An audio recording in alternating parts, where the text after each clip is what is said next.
याभ्यंतर शुचे सर्वं शुचे हे फूल विसर्जन करा. पुष्पम विसर्जयेत.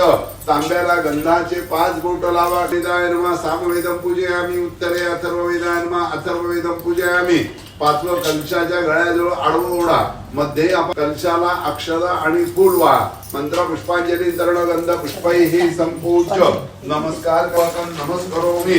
तत्रादौ गंगाद्या वाहित देवतांतरेण ऊर्क्षमे सुमृताचमे पयश्चमे रसश्चमे धृतंचमे मधुचमे सग्धिश्चमे सपीतिश्चमे कृतिश्चमे वृत्तिश्चमे जैत्रंचमोद्भिदेंचमे जज्ञेन. फुलाचा वास घ्या. दोन्ही डोळ्यांना लावा.